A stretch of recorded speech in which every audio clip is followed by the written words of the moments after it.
Hello students, welcome to my channel. দেখো, current ইলেকট্রিসিটির পরপর ভিডিও কিন্তু আপলোড করা হচ্ছে, পরপর ক্লাস নেওয়া হচ্ছে। তো যারা প্রথম দুটো ভিডিও দেখোনি বা প্রথম দুটো ক্লাস করোনি তারা অবশ্যই একবার দেখে নাও। হ্যাঁ, ক্লাস নাম্বার দেওয়া আছে, পরপর দেখলে পুরো বুঝতে পারবে যে একটু করে থিওরি পড়িয়েছি, তারপরেই এমসিকিউ সলভ করিয়েছি। এই ক্লাসে আমরা কি পড়ব না, রোধের উষ্ণতা গুণাঙ্ক। ঠিক আছে, আর থিওরিটা পড়ার পরে আমরা এমসিকিউ যেমন সলভ করি সেই রকম সলভ করব। ওকে, রোধের উষ্ণতা গুণাঙ্ক। দেখো, কোনো পরিবাহীর তাপমাত্রা যদি বাড়ানো হয়, যে কোনো পরিবাহীর তাপমাত্রা যদি বাড়ানো হয় তাহলে রোধও বাড়বে। যে কোনো পরিবাহী বলাটা ভুল, ধাতব পরিবাহীর তাপমাত্রা যদি বাড়ানো হয় তাহলে রোধও কিন্তু বাড়বে। ঠিক আছে, মনে করো একটা লোহার তার, তো লোহার তারকে তুমি যদি গরম করো তাহলে এর উষ্ণতা বাড়বে, এর উষ্ণতা বাড়লে রোধও বাড়বে। ঠিক আছে, এটা মনে রাখবে। এবার 1 ডিগ্রি সেন্টিগ্রেড উষ্ণতা বৃদ্ধি করলে রোধের যা বৃদ্ধি হয় তাকেই বলবো রোধের উষ্ণতা গুণাঙ্ক। কি বললাম? 1 ডিগ্রি সেন্টিগ্রেড উষ্ণতা বৃদ্ধি করলে রোধের যে বৃদ্ধি হয় সেটাই বলবো রোধের উষ্ণতা গুণাঙ্ক। এই আলফা ইকুয়াল টু ফর্মুলা হচ্ছে RT minus R0 by R0 into delta T. তার মানে তুমি ঠিক এরকম ভাবো যে এই আলফাটা হচ্ছে রোধের উষ্ণতা গুণাঙ্ক। আমি যদি ঐকিক নিয়মে তোমাকে বলতাম তুমি এটা বুঝতে পারতে। কি করে? দেখো, ধরে নাও কোনো একটা পরিবাহীর 0 ডিগ্রিতে রোধ ছিল R0 আর T ডিগ্রিতে রোধ হয়েছে RT, তাহলে বাড়লো কত? তুমি বলবে স্যার RT মাইনাস R0। এবার আমি ঐকিক নিয়ম ব্যবহার করছি। কীভাবে? আমি বলছি যে ডেল টি টেম্পারেচার বাড়িয়ে দিলে রোধের বৃদ্ধি হয় RT মাইনাস R0। তাহলে 1 ডিগ্রি সেন্টিগ্রেড বা 1 কেলভিন উষ্ণতা বাড়িয়ে দিলে রোধের বৃদ্ধি কত হবে? RT minus R0 by del T. ঠিক, এবার রোধের উষ্ণতা গুণাঙ্কের সংজ্ঞাতে বলছে 1 ডিগ্রি উষ্ণতা বৃদ্ধিতে একক রোধে, আবারও বলছি, একক রোধে যে পরিমাণ রোধ বৃদ্ধি পায় তাকেই বলা হবে রোধের উষ্ণতা গুণাঙ্ক। তাহলে তুমি এখানে দেখলে যে 1 ডিগ্রি বাড়ালে রোধ কতটা বৃদ্ধি পায় এইটা। এবার একক রোধে কতটা বৃদ্ধি পায়? দেখো, যখন R0 রোধে রোধ বৃদ্ধি পেয়েছে RT minus R0 by del T, তাহলে একক রোধে কত বৃদ্ধি পাবে? একক রোধে RT minus R0 by R0 into del T. এইটা একক রোধের বৃদ্ধি, আর সেইটাই হচ্ছে আলফা বা রোধের উষ্ণতা গুণাঙ্ক। এইটাই হচ্ছে আলফা, রোধের উষ্ণতা গুণাঙ্ক। কি বলবো ভালো করে শুনে নাও, আবার বলছি, 1 ডিগ্রি সেন্টিগ্রেড উষ্ণতা বৃদ্ধি বা হ্রাসে একক রোধে যে পরিমাণ রোধের বৃদ্ধি পাই তাকেই বলবো রোধের উষ্ণতা গুণাঙ্ক। একক রোধে যে পরিমাণ রোধের বৃদ্ধি পাই। ঠিক আছে, তাহলে এইটা হচ্ছে আলফার এক্সপ্রেশন, এটাকে আমাকে অবশ্যই কিন্তু মনে রাখতে হবে। এবার আমি যদি এটাকে একটু শর্ট ফর্মে লিখি, মানে কোনাকুনি গুণ করে কমন টমন নিয়ে যদি লিখি তাহলে কি পাবো বলো তো?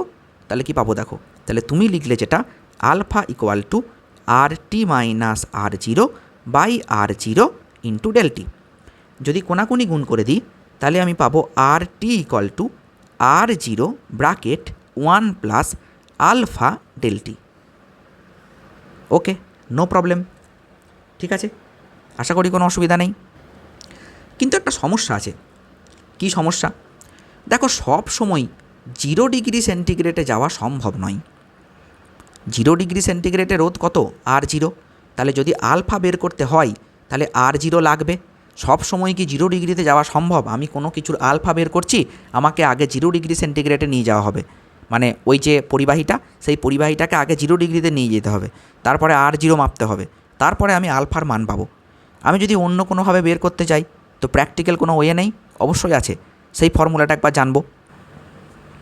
যদি যে কোনো উষ্ণতার ক্ষেত্রে বলে, হয়তো তোমাকে বলা হলো যে তুমি 3 ডিগ্রিতে ছিলে, চলে গেলে 4 ডিগ্রি সেন্টিগ্রেডে, তাহলে আলফা কত হবে? আলফার মান কিন্তু নির্দিষ্ট, এটা ডিপেন্ড করে ধাতুর ওপর। এবার তোমাকে যদি 3 ডিগ্রি আর 4 ডিগ্রি দিয়ে দেয় তাহলে তুমি কি আলফা বের করতে পারবে? অবশ্যই পারবে। তখন কি হবে? R2 minus R1। মনে করো T1 ডিগ্রি সেন্টিগ্রেডে রোধ হচ্ছে R1 আর T2 সেন্টিগ্রেডে রোধ হচ্ছে R2, তাহলে R2 minus R1 by R1 T2 minus R2 T1। ব্যাস, এইটা হচ্ছে আলফার আর একটা ফর্মুলা, এটাও তোমাকে মনে রাখতে হবে। ওকে, ক্লিয়ার? তো চলো এবার আমরা কোশ্চেন সলভ করব। কি বলছে 43 কোশ্চেন, একটি তারের রোধ 50 ডিগ্রি সেন্টিগ্রেডে 5 ওহম এবং 100 ডিগ্রি সেন্টিগ্রেডে 6 ওহম, তাহলে 0 ডিগ্রি সেন্টিগ্রেডে ওই তারের রোধ কত হবে? বলো কি হবে? তাহলে আগে তুমি আলফাটা বের করে নাও। আলফা কি করে বের করবে? Alpha equal to R2 minus R1, যে ফর্মুলাটা লিখেছিলাম R2 মাইনাস R1 বাই ওই যে R1 T2 minus R2 T1। ব্যাস, তাহলে কত হবে? R2 মাইনাস R1 করলে ওপরে হচ্ছে গিয়ে R2 মাইনাস R1 যেহেতু, তাহলে ওপরে কত? ওপরে হচ্ছে 6 মাইনাস 5, এই যে 6 মাইনাস 5 তার মানে 1, আর নিচে কত লিখব? R1 মানে হচ্ছে 5, R1 T2 হচ্ছে 100 মাইনাস R2 হচ্ছে 6 আর T1 50, তাহলে 1/500 মাইনাস 300, 1/200, তাহলে 1/200 এইটা হচ্ছে আলফা। এইটাকে আগে নোট করে নাও, এটা আমি ইরেজ করে দেবো, নইলে জায়গা হবে না। ঠিক আছে, এটাকে নোট করলে এবার তোমাকে বলেছে R0 বের করতে। তুমি তো ফর্মুলা জানো, alpha equal to RT minus R0 by R0 into delta T. এবার এই ফর্মুলা বসাও। RTটাকে যে কোনো একটা নাও, হয় 50 নাও, হয় 5 নাও, নইলে 6 নাও, যে কোনো কিছু একটা নাও। আমি 5ই নিই, কমটাই নিই। তাহলে 5 মাইনাস R0, এই দিকে পড়ে থাকলো 1/200, আর এইখানে R0 যেহেতু বলেছে বের করতে আমি জানি না, আর ইন্টু যেহেতু 0 ডিগ্রি সেন্টিগ্রেডে চলে এসেছি, তাহলে 0 ডিগ্রি থেকে 50 ডিগ্রির গ্যাপ কত? 0 ডিগ্রি থেকে 50 ডিগ্রির গ্যাপ হচ্ছে শুধু 50, তাহলে গ্যাপে আমি নেব 50। আশা করি ক্লিয়ার হবে। বেশ, কেটে দাও। 50 4 200, তাহলে 4 5 20 মাইনাস 4 R0 ইকুয়াল টু এই দিকে R0, তাহলে কত হলো? 5 R0 ইকুয়াল টু 20, তাহলে R0 ইকুয়াল টু কত? 4 ওহম। দেখো অ্যান্সার বেরিয়ে গেছে, R0 ইকুয়াল টু 4 ওহম। এইভাবে সলভ করতে হবে। ক্লিয়ার? আশা করি ক্লিয়ার। ওকে, এবার আমরা চলে যাব নেক্সট কোশ্চেনে। আচ্ছা, এটাতে কারো কোনো কনফিউশন থাকতে পারে, আমি একটা কথা বলে দিই। প্রথমে আমি আগে আলফাটা বের করে নিয়েছিলাম, ঠিক আছে? মুছে গেল কেন ভাই? এই ঠিক আছে, প্রথমে আমি আলফাটাকে বের করে নিয়েছিলাম, তারপরে এই ফর্মুলাটাকে বসালাম। বসানোর পরে আমি 50 ডিগ্রিটাকে ধরলাম, 50 ডিগ্রি সেন্টিগ্রেডটাকে ধরলাম টি মানে, ঠিক আছে? তাহলে 50 মাইনাস 0 মানে ডেল্টি, ঠিক আছে? আমাকে তো যে কোনো একটাকে তো টি নিতে হবে। কেউ যদি মনে করে যে না স্যার আমি 100 নিয়ে করব, তাতেও হবে। আমি কম ভ্যালুটা নিয়ে করলাম, ক্যালকুলেশনে সুবিধা হবে বলে। তাহলে 50টাকে আমি টি ধরে নিলাম, দিয়ে বের করে নিলাম যে 0 ডিগ্রিতে রোধ কত, R0 ভ্যালু বের করে নিলাম। আশা করি ক্লিয়ার। ওকে, আমি ইরেজ করে দিলাম। আচ্ছা, এবার দেখো অর্ধপরিবাহীর ক্ষেত্রে রোধের তাপমাত্রা গুণাঙ্ক কী হবে? একটু জুম করে দিই, ভালো দেখতে পাবে। দেখো অর্ধপরিবাহীর ক্ষেত্রে উষ্ণতা বাড়ালে রোধ কমে। যদি উষ্ণতা বাড়ালে রোধ কমে না, তাহলে তাপমাত্রা গুণাঙ্ক হয় নেগেটিভ, তাহলে -1 হবে উত্তর। ধাতুর ক্ষেত্রে উষ্ণতা বাড়ালে রোধ বাড়ে, সেই জন্য পজিটিভ, আর অর্ধপরিবাহীর ক্ষেত্রে কমে, তাই নেগেটিভ। ওকে, নেক্সট কোশ্চেন। 100 ডিগ্রি সেন্টিগ্রেড উষ্ণতায় একটি বাল্বের ফিলামেন্টের রোধ 100 ওহম। যদি রোধের উষ্ণতা গুণাঙ্কের মান এত হয়, তাহলে কোন উষ্ণতায় রোধের মান 200 ওহম হবে? খুব ভালো কোশ্চেন। দেখো, তাহলে তোমাকে RT বলা আছে 100, আলফা বলা আছে, তাহলে আলফার জায়গায় কত বসাবে? 0.005, এটা আলফা। ওকে, RT মানে হচ্ছে গিয়ে 100 মাইনাস, এই ফর্মুলা আমি ইউজ করব না, আমি প্র্যাকটিক্যাল ফর্মুলাটা ইউজ করব। কি একবার লিখে নিই, R2 minus R1 by R1 T2 minus R2 T1। Done. Okay, 100 আর 200, 100 আর 200কে বিয়োগ করলে কত হবে? ওপরে 100ই হবে।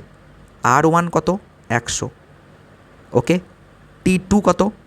T2 হচ্ছে আমি জানি না, বের করতে হবে। বেশ, আলফা বলা আছে, আলফা বলা আছে কত? 0.005, তার মানে 5/1000 মাইনাস R2T1। R2T1 যদি বলি, R2 কত? R2 রোধ তো, R2 হচ্ছে 200 নাকি, 200 ওহম। আর T1 কত? 100 ডিগ্রি সেন্টিগ্রেড। আচ্ছা, এখানে T2টা আমি জানি না, T2টা বের করতে হবে। আর T1 বলা আছে 100। বেশ, 100। খুব ধীরে ধীরে ভ্যালুগুলো বসাতে হবে, এই ভ্যালুগুলো কিন্তু খুব গোলমাল হয়, বুঝলে? বেশ, এবার কি করছি দেখো, এই 1000-এর 3টে শূন্য কেটে দিলাম। 3টে শূন্য তো কাটবে না, এখানে আর এক কেস আছে। এখানে 2টো শূন্য কাটবে, এখানে 2টো শূন্য কাটবে, এখানে 2টো শূন্য কাটবে। এইটা হবে 5 2 10। বেশ, এবার কোনাকুনি গুণ করছি। এই দিকে 2 100 200, আর এই দিকে হবে T2 মাইনাস 200। তাহলে T2 সমান কত? তাহলে T2 সমান বেরিয়ে গেল 400 ডিগ্রি সেন্টিগ্রেড। দেখো, তাহলে এই ফর্মুলাটা তোমাকে মনে রাখতে হবে, তাহলেই তুমি সব কোশ্চেনগুলো সলভ করে ফেলবে। WBCHSE 2024-এ কোশ্চেনটা এসেছিল। ওকে, দেখো তারপরের কোশ্চেন আছে শ্রেণী সমবায়ে যুক্ত রোধ। আচ্ছা, তাহলে এই কোশ্চেনটা সলভ করার আগে আমাদেরকে শ্রেণী সমবায়ের থিওরি বুঝতে হবে। চলো একবার বুঝে নিই ছোটো করে। তার আগে এখানে কয়েকটা কোশ্চেন সলভ করে নাও।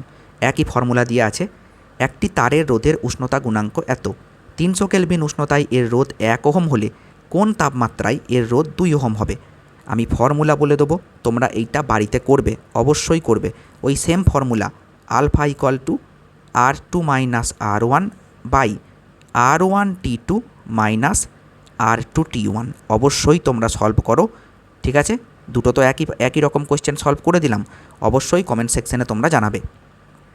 ওকে, তারপরে একটি পরিবাহীর রোধ T1 ডিগ্রি সেন্টিগ্রেড উষ্ণতায় R1 এবং T2 ডিগ্রি সেন্টিগ্রেড উষ্ণতায় পরিবাহীর রোধ R2 হলে উষ্ণতা গুণাঙ্ক কী হবে? ডাইরেক্ট ফর্মুলা চেয়েছে, ব্যাস চোখ বন্ধ করে ফর্মুলা। একটি তারের দৈর্ঘ্য দ্বিগুণ করা হলো, এর পরিবাহিতাঙ্ক কী হবে? দেখো, পরিবাহিতাঙ্ক জিনিসটা কি? পরিবাহিতাঙ্ককে আমরা সিগমা দিয়ে লিখি, সিগমা সমান 1/ρ। 1/ρ রোধাঙ্ক করলে আমরা পাই পরিবাহিতাঙ্ক। রোধাঙ্ক নির্ভর করে পরিবাহী তারের উপাদানের প্রকৃতির ওপর। তাহলে পরিবাহিতাঙ্ক কার ওপর নির্ভর করে? প্রকৃতির ওপর। তাহলে তুমি তাকে দ্বিগুণ করো 3 গুণ করো, কিচ্ছু যায় আসে না। বোঝা গেল কি বললাম? এখানে যে উত্তরটা দিয়েছে 4 গুণ, এটা হবে না, ঠিক আছে? পরিবাহিতাঙ্ক কোনো পরিবর্তন হবে না, অপরিবর্তিত থাকবে, মনে রাখবে। ওকে, কার্বন রোধক আমি এখনও পড়াইনি, কার্বন রোধক তোমাদের পড়াবো। এর পরের ভিডিওতে কার্বন রোধক পড়াবো, আর শ্রেণী সমবায় সমান্তরাল সমবায় পড়াবো, তারপরে রিমেইনিং কোশ্চেনগুলো সলভ করাবো। ওকে, তো নেক্সট ক্লাস একদম মিস করো না, খুব তাড়াতাড়ি নেক্সট ক্লাস আমি নিয়ে আসছি। দেখা হচ্ছে নেক্সট ভিডিওতে। প্রত্যেকটা ভিডিও শর্ট ফর্মে আসছে, যাতে তোমরা বোরিং ফিল না করো। ওকে, তো চলো দেখা হচ্ছে নেক্সট ভিডিওতে।